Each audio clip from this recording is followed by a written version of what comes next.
Assembly సాక్షిగా చంద్రబాబు పచ్చి అబద్ధాలు మాట్లాడారంటూ వైసీపీ ఎమ్మెల్యే చంద్రశేఖర్ మండిపడ్డారు. బుధవారం ఆయన మీడియాతో మాట్లాడుతూ పవన్ కళ్యాణ్ ని చూసి ఊసరవెల్లి కూడా ఉరేసుకుంటుందని, ఇక లోకేష్ పులికేశిని తలపించారని, ఈ ముగ్గురు సొంత డబ్బా కొట్టుకోవడానికి అసెంబ్లీని వేదికగా మార్చుకున్నారని దుయ్యబట్టారు.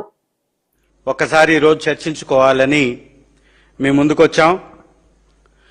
ఈ అసత్యాల మూల విరాట్, ఇతనికి తోడుగా ఇంకొక ఇద్దరు అసత్యాల కిరీటదారులు. ఒకరేమో ఊసర వెళ్ళి కూడా ఈ పవన్ కళ్యాణ్ గారి పర్ఫార్మెన్స్ ని చూసి ఊరేసుకుంటది. అయ్యా, నేను కూడా ఇన్ని వేషాలను మార్చలేకపోతున్నాను, ఇంత త్వరగా ఈ పెద్ద మనిషి ఎలా మారుస్తాడు అని ఊసర వెళ్ళి కూడా సిగ్గుపడేలాగా రోజుకొక మాట, పూటకొక వేషం, ఈ రకంగా మాట్లాడుతూ అసెంబ్లీ సాక్షిగా వారు నేను అసలు జగన్మోహన్ రెడ్డి గారిని ఏమనలేదు, తిరుమల తిరుపతి దేవస్థానం గురించి, ఆ కల్తీ గురించి వారి పేరు ప్రస్తావించలేదని ఆ పవన్ కళ్యాణ్ గారు మాట్లాడతారు. ఇంకొక మూల విరాట్, డబ్బే ధనార్జనే లక్ష్యంగా పులకేశ్ గారిని మైమరిపిస్తున్నటువంటి లోకేష్ గారు. మనం ఎప్పుడో చరిత్రలో చూసాం, పులకేశ్ అనేటటువంటి ఒక రాజు ఉండేవాడు. విచిత్రాలు, వింతలు, చాతగాని వ్యవహారాలు, విడ్డూరమైనటువంటి ప్రకటనలు, ఇవన్నీ చేస్తూ ఆ పేరుగాంచినటువంటి పులకేశ్ గారు, వారిని తలదన్నే విధంగా ఈ లోకేష్ గారు ఈ వేషాలు, ఈ అబద్ధాలు, ఈ అసత్యాలు, అసెంబ్లీలో మాట్లాడుతున్నటువంటి ఈ కార్యక్రమాలు, కౌన్సిల్లో చర్చ పెట్టండి అంటే కౌన్సిల్లో పెట్టకుండా సొంత డబ్బా కొట్టుకోవడానికి అసెంబ్లీలో 4 గంటలు చర్చించారు. ఏం చర్చించారు వీళ్ళు? కొండన తొవ్వి పట్టల. కొంచెమన్నా జ్ఞానంతో మాట్లాడాలి కదా. ఒక పెద్ద మనిషి, 40 సంవత్సరాల పైన రాజకీయ అనుభవం కలిగినటువంటి మనిషి శ్రీ జగన్మోహన్ రెడ్డి గారు, వైఎస్ఆర్ కాంగ్రెస్ పార్టీ మాజీ ముఖ్యమంత్రి వర్యులు, అధ్యక్షులు వర్యులు, వారు కొన్ని మీ మీద ఆధారాలతో కూడినటువంటి ఆరోపణలు చేశారు.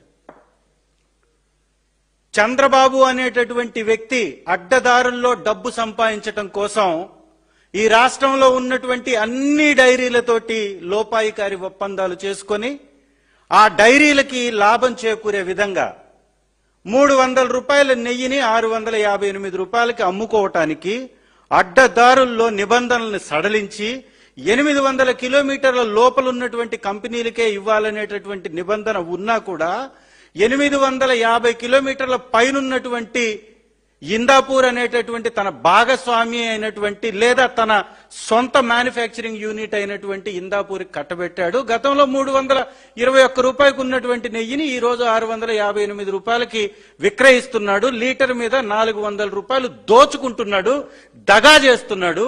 ఈ దగా కోసం వేసినటువంటి ఒక తప్పుడు ప్రచారమే, తప్పుడు విత్తనమే ఈ కల్తీ అనేటటువంటి వ్యవహారము అని వారు ఆరోపణలు చేశారు.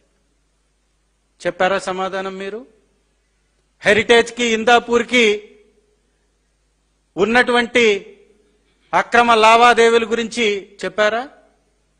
అక్రమమేంది, సక్రమమే కదా. వెబ్సైట్లో మ్యానుఫ్యాక్చరింగ్ యూనిట్ అంటే ఏంటి? మీ తయారీ సంస్థ కదా. మీ తయారీ సంస్థ అయినటువంటి ఇందాపూర్ డైరీకి 658 రూపాయలకి నెయ్యి ఎందుకు ఇచ్చారు? ఇప్పుడు గతంలో 321 రూపాయలకి అది నెయ్యి సప్లై చేసింది కదా. మరి అప్పుడేమన్నా జంతువుల కొవ్వు, పంది కొవ్వు, చేప నూనె అప్పుడు సప్లై చేస్తే ఇప్పుడేమన్నా నెయ్యి సప్లై చేస్తుందా?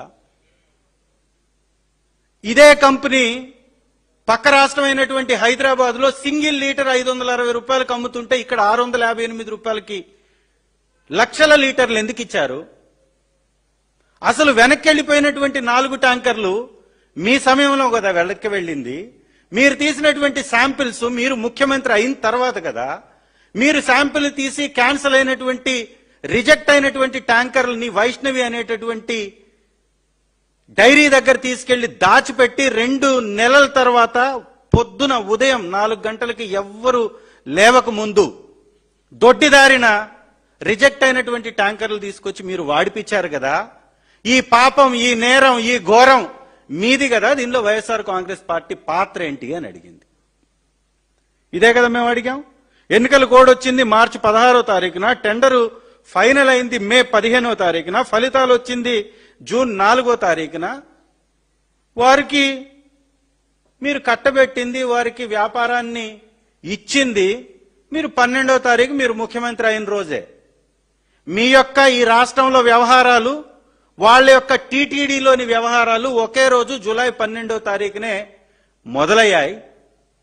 ఈ కాన్స్పిరసీ మొత్తం కాసుల కక్కుర్తి కోసం మీరు అల్లినటువంటి ఒక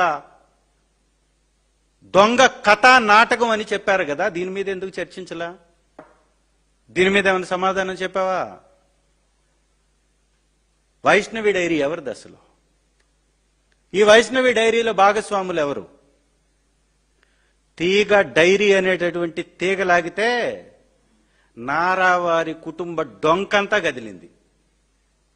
ఒక్కటి కాదు, ఒక్క డైరీ కాదు, ఈ దేశంలో ఉన్నటువంటి అన్ని డైరీలతో చిట్ట చివరికి సంగమంతో కూడా, ఈ సంఘం అనేటటువంటి డైరీతో కూడా సంగమం కలిసి ఉంది వీళ్ళకి.